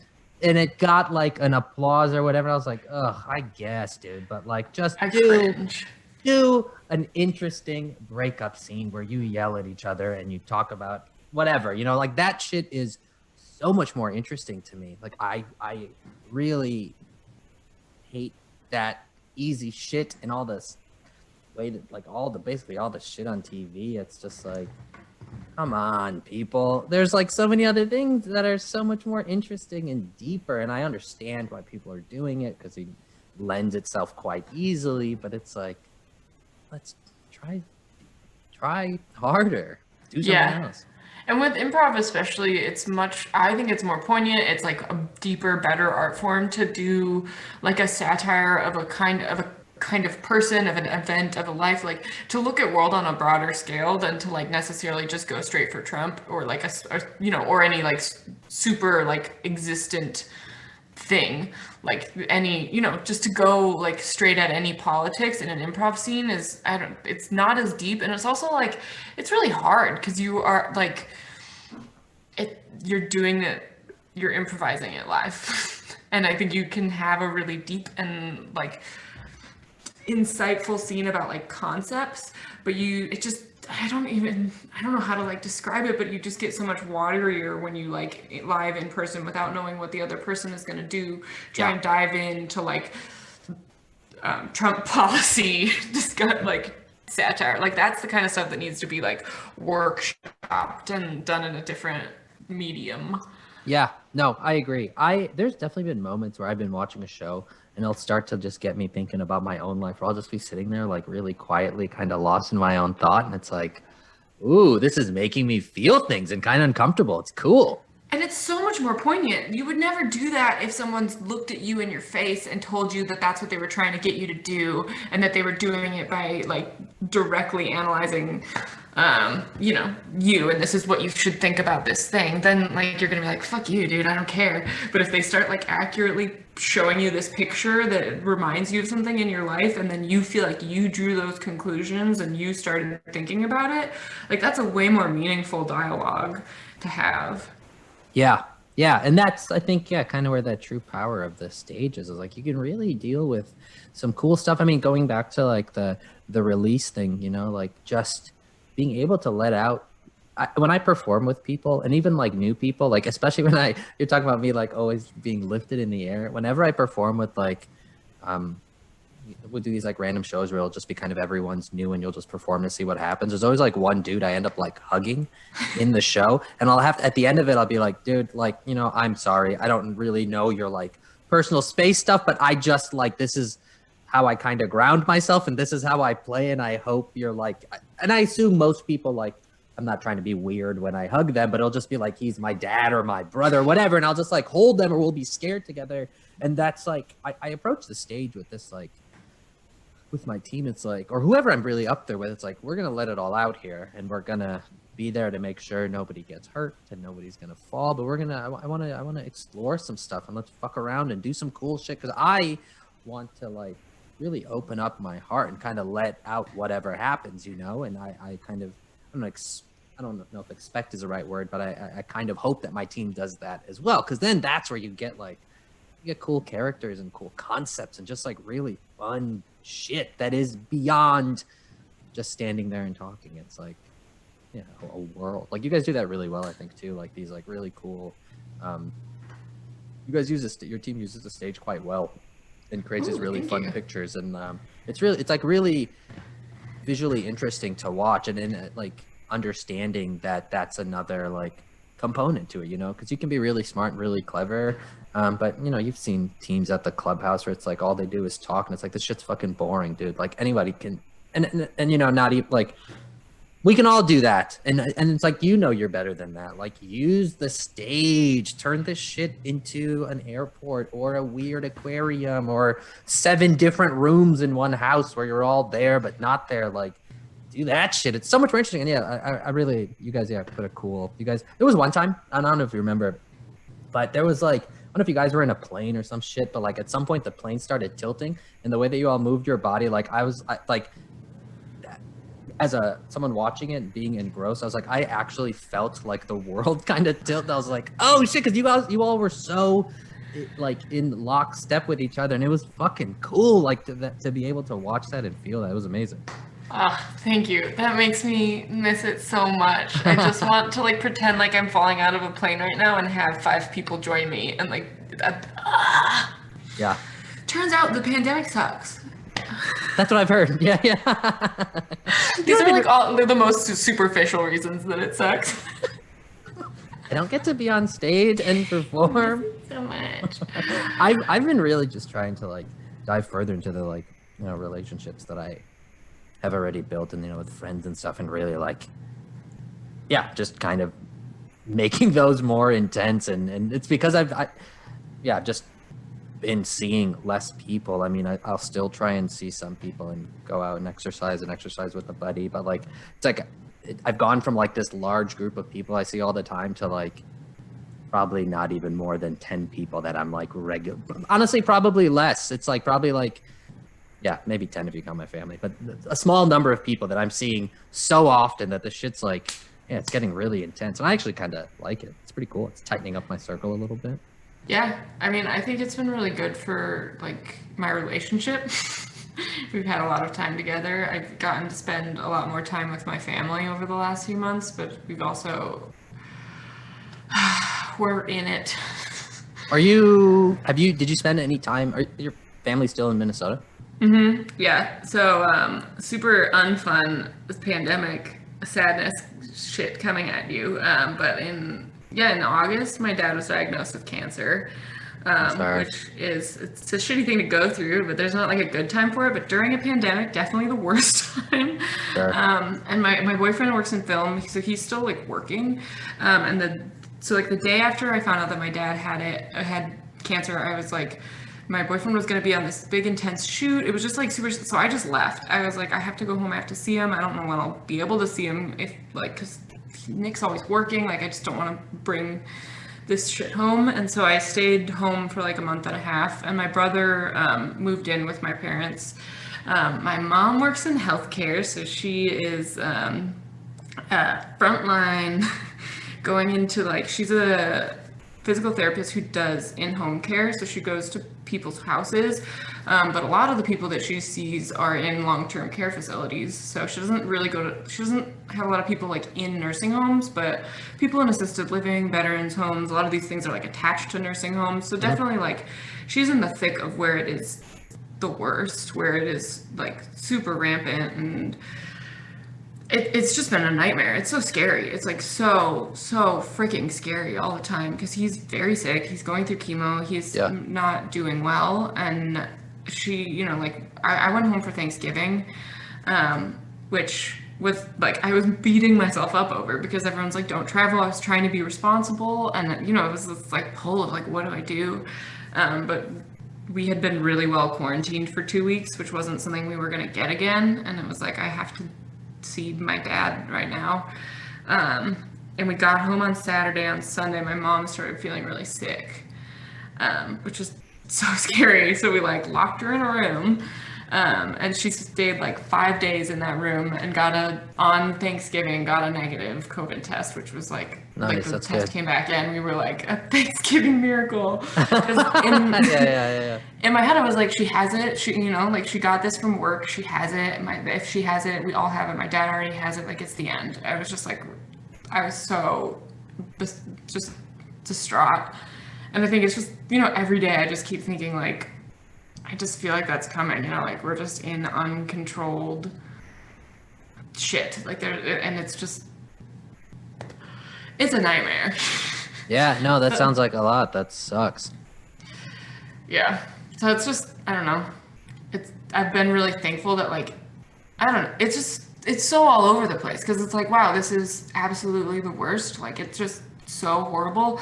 But I'm also really thankful that like, I don't know if this had happened in another time, I don't know that I would have immediately gone home for 6 weeks. And I haven't lived in a house with my older brother and my family like since I was in 8th grade for 6 weeks. Like, that's the longest we've all been together in a long time. And that was like really, I don't know, there's special things to get, you know, and even just like getting to have Thanksgiving together was really nice. And I just keep thinking about so many other people that like, I'm like this roller coaster. No, Like, it's a lot. I mean, I think what you said, I think is something I think about all the time. It's like, you know, even in like really dark shit, like there are moments of beauty. And I think it's like, for me, I want to key in on those, you know, like not that I want to avoid sadness, but it's like there are these beautiful, beautiful moments. Me and my sister, I hung out with her for this last week and I had like the most fun I've had with her in forever. It was so fucking fun. Like it was just so goofy and so silly. And it was amazing. And now we'll have that moment forever. And we had really cool moments with our family. And like that shit's really beautiful. Like a few years ago, my friend's brother got killed on a vacation. It was one of the, I think about it all the time, and the anniversary's coming up soon. And it was like very sad and very dark, and like in my mind, like the worst thing that could happen.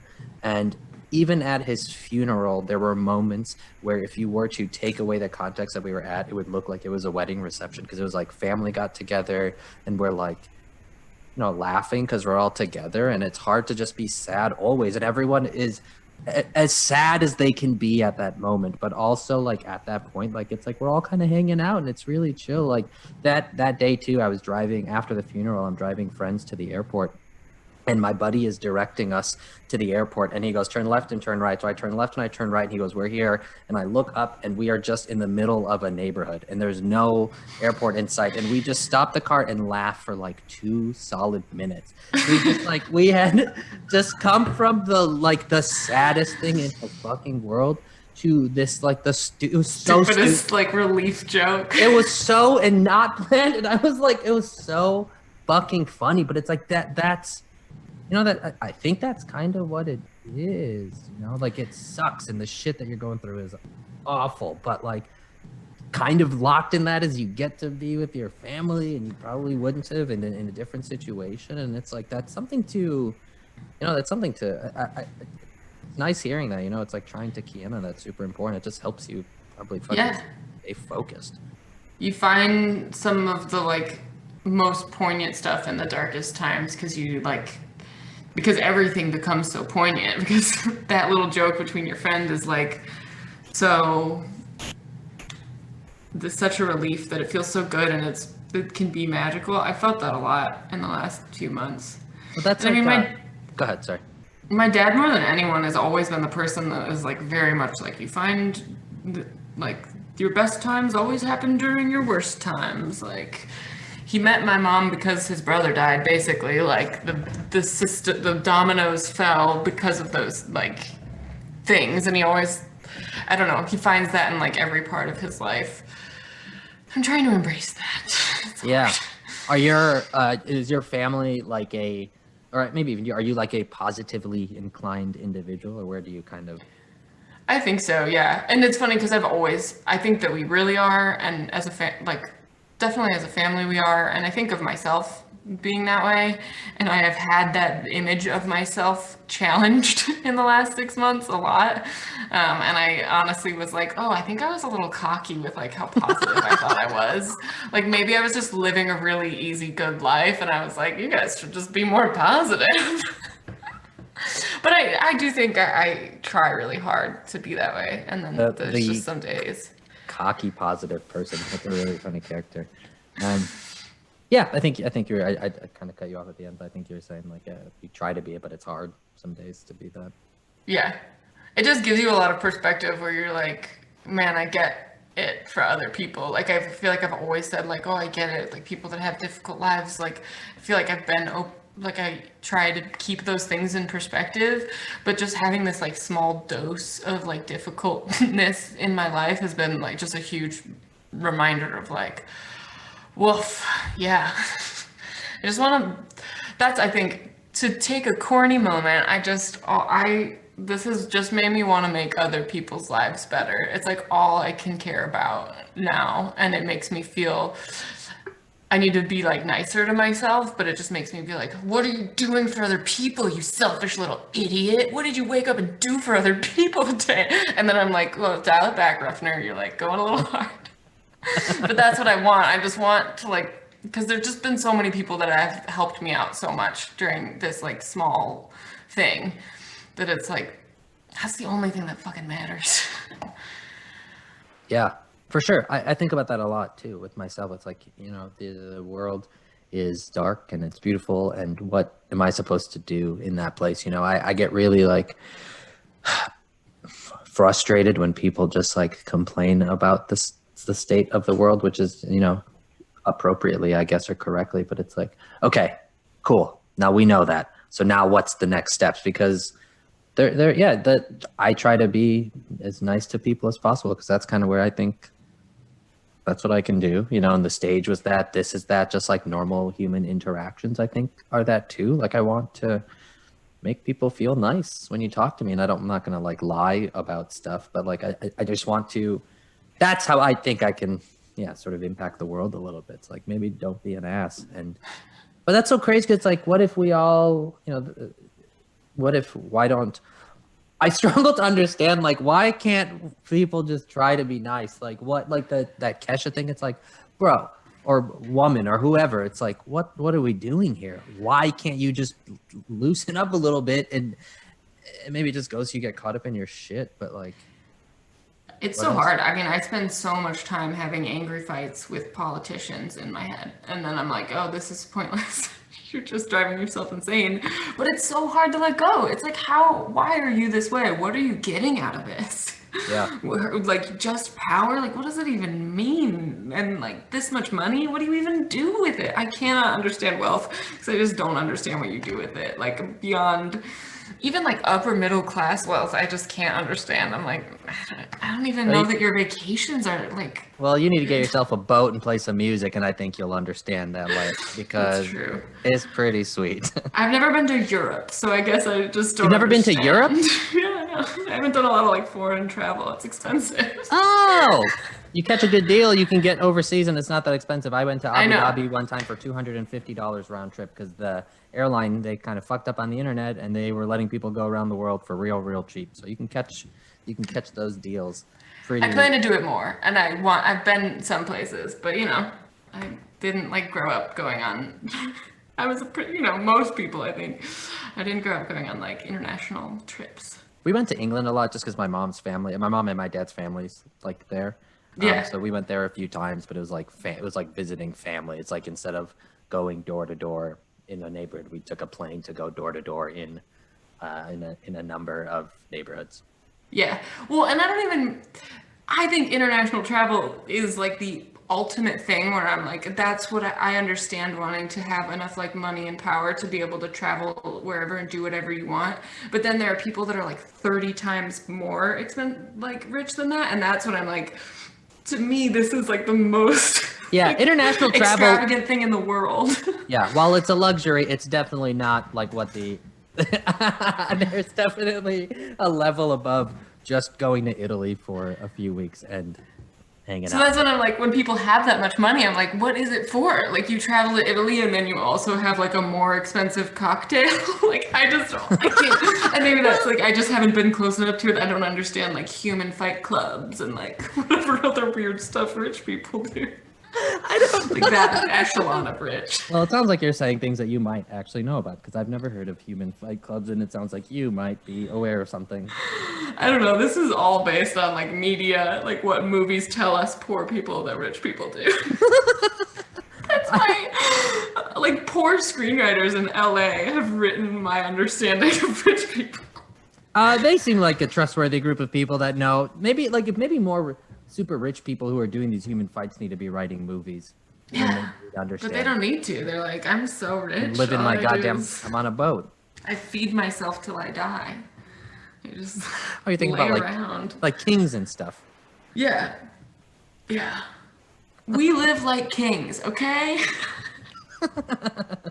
We're about to go on one of my other weird tangents because I love period pieces. Go for it. I am not, like, I am very, like, I just have started, I'm like middle of the road money-wise. And How much exactly? How much are we talking? So everyone knows just a good. Just like a general, I don't have a boat. I did just buy a used car with my partner. We split it. And I'm worried about that commitment. I don't know if I overstepped my financial means. Is it a Subaru? It is. I didn't even look at your.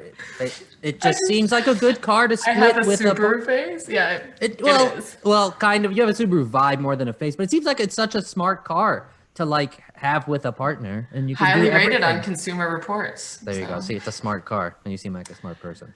But I live like better than kings did 100 years ago. Like, not even that long ago. Like, we live these lives of like, I've got a bathroom and I can eat any food that I want and I have chocolate every day. And like, just when you think about like what it meant to be rich back in the day was like, well, I have the luxury of someone else cooking my food for me. Like those kind of, I don't know. There's just this comparison level where I'm like, I don't need more than this. Yeah, I've got a bass guitar. I'm rich.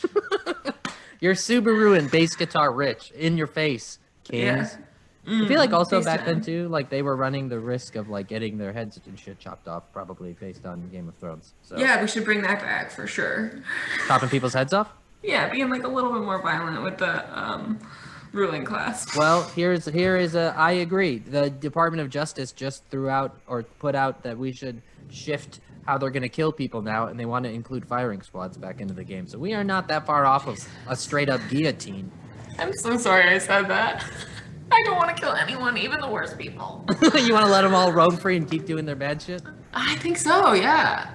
Actually. I think They'll- against the prison.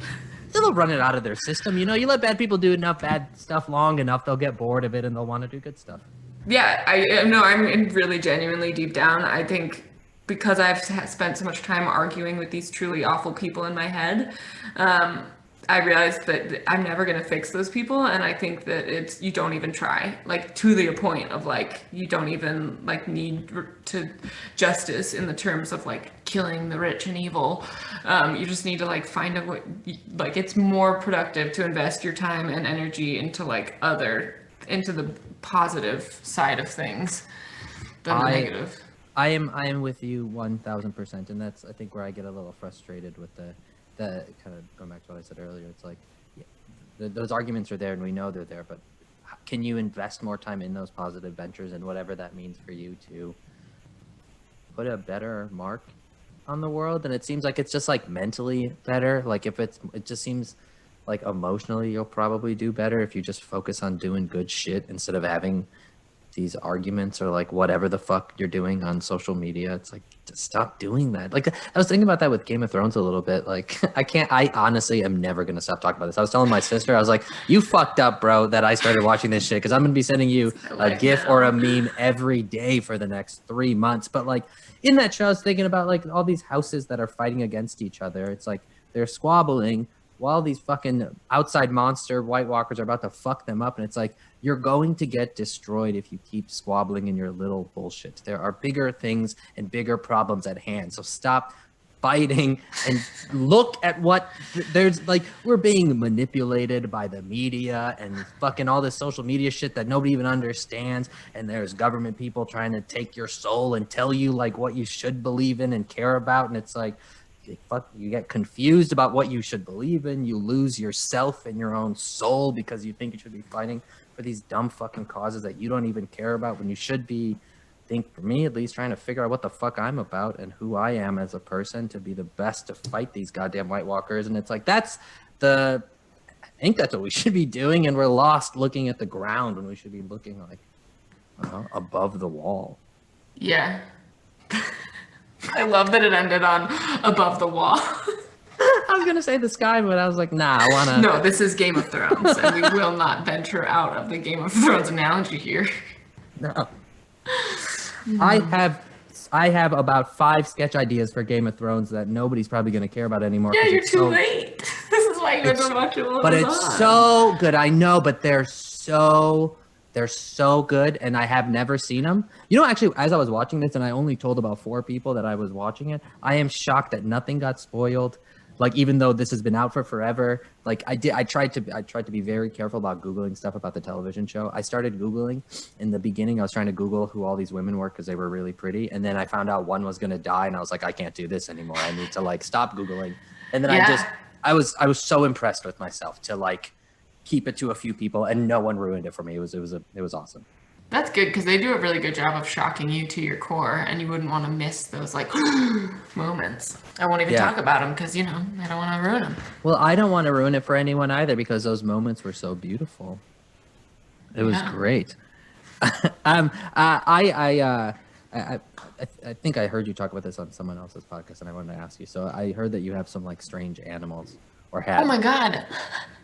I don't have any pets right now, which is really hard during the pandemic, but I do love strange animals, and I have a history of strange animals. I did used to have guinea pigs.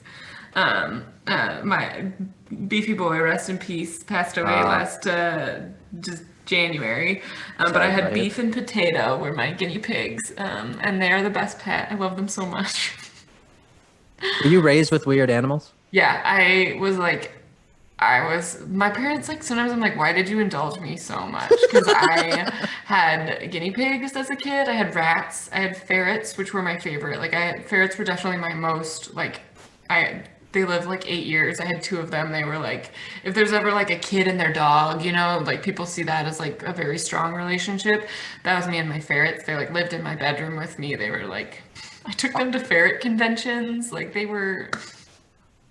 Are ferrets known to like have like high emotional like connections? Is that like a part of their? Yeah, I think so. They're pretty, like, I would liken them to a cat. They have like the energy of a kitten, but they also have like the cuddly, loving personality of a cat. And I think a lot of rodents, like people think of them as like a starter pet or like a pet for their kids or whatever, and so they kind of get like neglected. And ferrets are illegal in a lot of places because they're like so poorly treated as pets, and people lock them in their cage and they just don't like realize that they're this animal that like needs love. But if you like do a good job caring for your ferret and giving them like a good little animal life, they're a very emotionally intelligent animal. I now realize that I should not have started with a story where I want to murder a mouse, because you are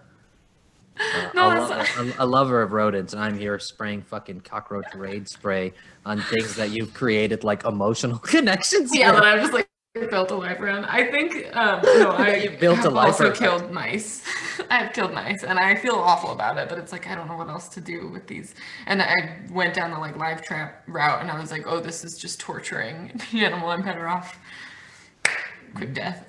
Where are ferrets found in natural? Are they just outside animals? Like, what do they do? Because I've never just seen one roaming the streets of Chicago. Yeah, like the ones that we have as pets are domesticated. They were like originally domesticated in like castles to like kill other rodents in the walls, and, like set them free. So I could have definitely used one in my building. Yes, you could have for sure. They're like better than a cat because they can like get wherever they are. But there's like black-footed ferrets in California. There are still some like outdoor ferrets. They're really close to like a mink. Yeah, the things that they make coats out of.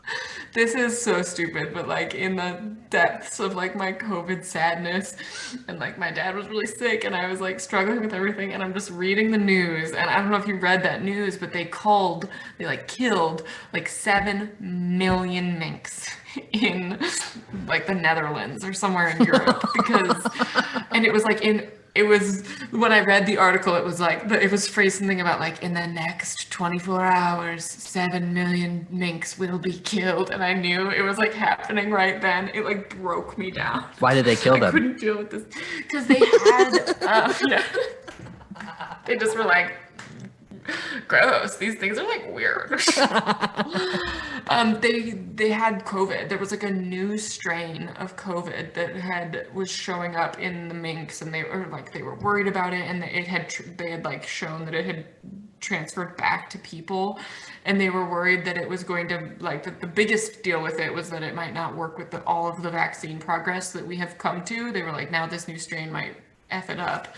And the 7 million minks in one area, they were all like being farmed for coats and stuff. So they weren't living like great lives. And I'm sure like they're packed into an area. So it's like, a hotbed breeding ground. Yeah. Yeah. But then I don't know if they killed all of them, but all I know, I avoided it for a while because it really like I was sobbing as if like someone there's all of this human pain going on, and the mink story is the one that broke me. But then like 2 days later they were like, oh, turns out like we're good. It's not like transferable to humans, or like it wasn't what we thought it was. It's not going to get in whatever it was, like wasn't so bad, and they like were like you don't have to kill them all, but they had still killed like a ton. Well, because you probably have to start so early. If you're trying to kill 7 million of something, you have to start early and maybe not all the information before you start. And then you hope that you're at the back of the line. Yeah. But I mean, ultimately, they're all also like, hopefully what it did was put a bunch of like mink coat people out of business, and they have to go find a new horrible way to make money. Yeah, they'll figure it out. I mean, I think they're quite industrious, or whatever the word is, in their finding a new means to make some cash. So I don't think you need to worry about them. You don't need to cry over these mink coat makers who don't have a job anymore. What so your ferrets are outside of the cage then? Your guy was they had a cage. Girl or whatever.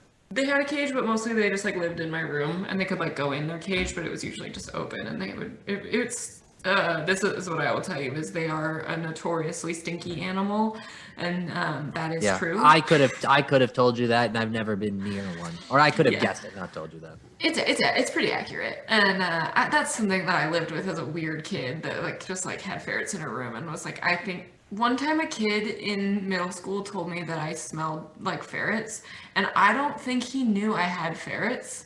Because I wasn't like a kid that other people knew or like would have known that about, and that shook me to my core because I was like, "What? This must be true." Isn't it so unsettling when someone can read you so well that they like directly pinpoint exactly who you are as a person? It's like frightening on whatever attribute. I've had friends say that about me about different things. It's like, how would you even know that? You just read me so well, and this dude smelled you. Yeah, and he was like, "You've got ferrets," and I was like, "Oh no." But then this is the thing, I got like kind of bullied in like middle school and stuff, but it's only something that I recognize looking back as an adult. I'm like, oh, that was kind of mean of kids. But I like lived in my own weird world where I was like, oh, he knew that I smell like ferrets. That's kind of embarrassing. And then like, I don't think I ever thought about it again until I was 20. And I was like, how did that kid know? This girl and this group of girls I bring this up all the time now. They used to call me Crotch. They would like call me like in the hallway, they'd just like Crotch and then walk away, and it was like it dawned on me as an adult. I was like, that was kind of mean. Why did they call you that? They were like trying to taunt me, I think, and I don't know why they called me. Like that's what I like as an adult. It's like trying to be like, did I like have a wedgie? Did I like one time get too naked in the locker room and didn't like realize it? Did they think like whatever ferret smell you had smelled like a crotch because Maybe that's how I their smelled- crotch, but probably because that's how their crotch smelled. They're I probably love that projecting one. onto you. Fuck those girls. Yeah, maybe my stink was like that's a stink. And I think as a kid I knew that they were trying to be mean. And I'm not like I wasn't like some like super I just like didn't get it or something. I just was like a little bit I didn't understand. And I was No, like, me "Oh, too. I don't know if I was it's a great bullied. shelter. I had a buddy, a very close friend of mine, and we were talking. I had him early on in the podcast, and I was like, "Bro, I'm pretty sure we bullied you because we would like." He was smaller than us, and he's taller than me now, but like we would like fight. We would throw him over the chair on the bus, and I was like, "That seems like the definition of bullying." But we didn't even really like see it as that. Wasn't even actively trying to bully him, or we weren't. We were just like fucking around as kids, and it's like, yeah. We did it. This one kid had it was right when Rolly backpacks were like super So hot, cool, yeah. but like kind of nerdy, but like super cool. Like this kid was like, looking back now, it's like he was ahead of the game because everyone, no one else had it except him. But we're like riding the momentum of this like peer pressure. So this one dude who's trying to do something different and smart because we're small-bodied children carrying these heavy-ass books. And we would kick his backpack just like while it's on rollers, and it's like, what a fucking asshole move! Such a dick for Such about a 2 dick years. move. But I also miss being that young and like that is pretty good comedy. And like, Hilarious, absolutely the funniest, so funny. we will never be as funny as we were as kids because there's just no inhibition and there's no like judgment in your brain now where I'm like, no, that's lowbrow, Molly. Kick someone's backpack. That's just funny. Me and my friends still like make fun of each other's mothers, and we're 32 years old because we've been doing it since we were 12, and it's like absolutely, and like say like pretty racist jokes to each other, and it's like kind of fucked up, but like to the outside, but like it is like so funny. Like my friend said something to me recently, but it was like pretty ridiculous, but it was just very, very funny. He said, it's just kind of fucked up, but he said he wanted to create an Indian dating app called Connect the Dots. And I like screamed laughing in my apartment. I was like, that is one of the funniest things I have ever heard in my goddamn life. And I was telling my sister some of the stuff me and my friends say to each other, and she was like, you still say that to your friends? I was like, dude, too old. I don't think the world looks at that glowingly, but it's like, we all know we love each other, and it's fucking hilarious. It's like it's the same shit we did when we were children. It's like the same kind of style of joke, and it's such a good time. And it's like a safe space where you're nice people and you could probably be like, hey dude, too far. And you could be like, oh, I'm sorry. Yeah. Okay. Yeah, for sure. And that's the same, like with the, going back to the improv stuff too. It's like, that's the approach. It's like, there's very little someone can say to me that's going to hurt my feelings unless I feel this unless I feel this venom coming towards me. And I kind of, if I'm performing with you, I'm assuming we're both cool. And that means you can say whatever you want to me. Like during one of the teams I was at the comedy clubhouse, we had a rehearsal where we were talking about somehow it ended up where we were all playing different gods of the different religions, and someone played this Hindu god, and after he was like, hey man, hopefully that wasn't offensive. I was like, bro, we're a team. You can say whatever the fuck you want, dude. I know where you're at. I've spoken to you enough. I know we don't know each other that well, but we've spoken enough where I know you're not an ass and you're not trying to hurt my feelings. So let it fucking fly, dude. Let's see what happens. And then, and maybe I'll get hurt. I don't know, whatever. I'm willing to accept the beauty that comes from it, and then we can deal with the sadness later, because I assume you're not actually trying to hurt my feelings. Yeah, and then we can at least talk, we can have a conversation. The only time I get truly offended and just fucking done with someone is when I try and have a conversation and then they take that point of view that's like, I just can't be, I gotta be so politically correct, or we can't, it's like, that's the only thing that you cross the line with is not being open to the discussion of how you were a dick. Because I've been a dick, I've messed up. The only real mess up is when you're when someone's like, hey, you're a dick, and you're not like, oh fuck, whoops. Yeah, no, for sure. I think about this with shows. I'm shocked that not more offensive things are said. But then I'm also thinking, I think it's because we all approach it with an openness and an understanding that we're all trying to be cool. And then also that, like, yeah, if it is too far, tell me, and I will, you know, I'll scale back. Actually, on my birthday show last year, December 27th, there was a dude in front and he had his eyes closed and I thought he was asleep. And I was like introing our team and I was like, hey, my dad's here because his eyes are closed, and we all laughed, ha ha ha. And then I finished my show and I looked at him and I'm like, oh fuck, his eyes are still closed. And I was like, oh shit, he's blind. And everyone's like, oh yeah, he's blind. We saw him like walk in with like his arm on his daughter's shoulder and all this stuff. And I was like, hey, nobody fucking wanted to tell me that this guy who's asleep is actually fucking blind. So then the rest of the time I'm like, oh shit, like that sucks. And as they were leaving, I followed them outside and I was like, hey, I am so sorry I said that. I didn't like mean that to be offensive. I just was like fucking around. And his daughter was like, no, man, he loves that shit. And then as they were going into the cab, she goes, I hope you feel good for making fun of a blind guy. And they left. And I was like, they're fucking cool. Like, cause they get it. It was just, yeah, because they know, and you're like, what you were doing was you thought you were ribbing someone who was like being dumb and falling asleep at a comedy show. You weren't the kind of person that was like, oh, that dude's blind, let me mock it. no. Oh, but I feel for you.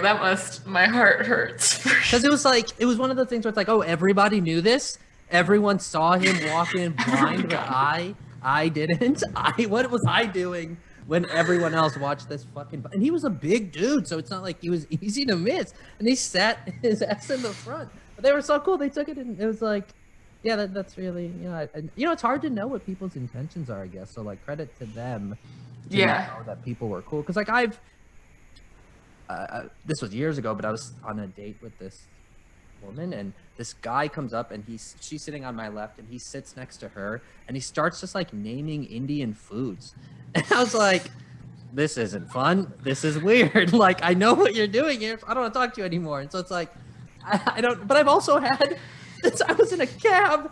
We were coming back from a wedding. We're going to a bar and we're having this like, you know, when you're drinking and you're stuck in traffic and there's people outside, you sometimes have conversations with them because your voice can't be contained inside the walls of a car. And we're having this fun back and forth with these dudes. And as we're going away, this dude says, I'll see you at the gas station. And I thought he was just like talking about a gas station. And the friend sitting next to me was like, he's talking about you. And I was like, I looked out the window. I was like, dude, that was hilarious. I was like, I don't know, we were having a fun back and forth. We had built a rapport, and I'm sure it was kind of fucked up. But I was like, that doesn't really hurt my feelings that much. That shit was so creative. It was like, you passed the bar of being like new and creative enough that it's kind of fucked up. Take it. Yeah, definitely. I think that is definitely like, if it's interesting and creative, I'll like, maybe it's wrong. I don't know if that's the right approach to jokes like that, but like, you put forth the effort, I'm in for it. I mean, I get it. I think there's this level of like sexism that it's just like, it's just boring. Like, that's the thing that's the most offensive about it to me. But obviously this is like I'm not, you know, it's a different perspective and a different thing. So it's not like I can be like, you can be racist as long as you're, but to me it's like, God, it's just so fucking boring with the same old sexism joke. Like, you can't spin a sandwich joke in a new way that's funny. Even like the joke of like, I'm making a joke about being that, like, it's just so old. Yeah, if someone had like a new, really creative sandwich joke for me, I'd be like, oh, okay, points for that. Yeah, I think so. Points. Yeah, I mean, I can still, yeah, I want effort. Like, if you're gonna be offensive, I would like you to at least try and be creative so that then you can earn points. Because it's like, everyone can do the simple racist joke or the sexist joke, but be fucking creative about it, and then you'll win some points in my book. It's so weird because there's how to be like. You should title this episode like a guide to the right way to be racist. Like, that's actually don't really do it. Don't title like that. How to be racist. I wanted to. Yeah, I wanted to start like I wanted to call my podcast something kind of offensive so it would catch people's attention, but it would just be like like a white power thing, but it would just be like me talking, and hopefully I could catch, I'd get like a pretty good audience, I would imagine, at least in the beginning. Yeah, I feel that. I love that People kind of into thing. listening. So we're getting close to about 2 hours. Yeah. Isn't it crazy? This is Yeah. it kind of, time gets real weird in this space. Like, I don't even understand like how that happens. But are there anything you'd like to promote? Is there anything else you have on your chest that you want to get out? Any messages for the people, or anything else that you had that you felt like you needed to say? Yeah, I don't have anything to promote. I promote staying home, take the vaccine when it comes out, Zoom, the beautiful corporation of Zoom. Yeah, stay the frick inside. Even if you think you have like the best, most creative show that you just have to get out right now because it's time appropriate, like, no, just don't do it. Do what I did and wait 3 years to watch Game of Thrones and come up with a bunch of sketch ideas, which are going to be coming out very soon because they are, they're so good. Thank you so much for coming on the podcast. You are welcome always and forever. And if we can ever do this in person, please, let's make that happen. Yeah, thank you so much for having me. This was a blast. We will do it in person. I can't wait. One day. For sure. All right. Thanks, Mom. All right, bye.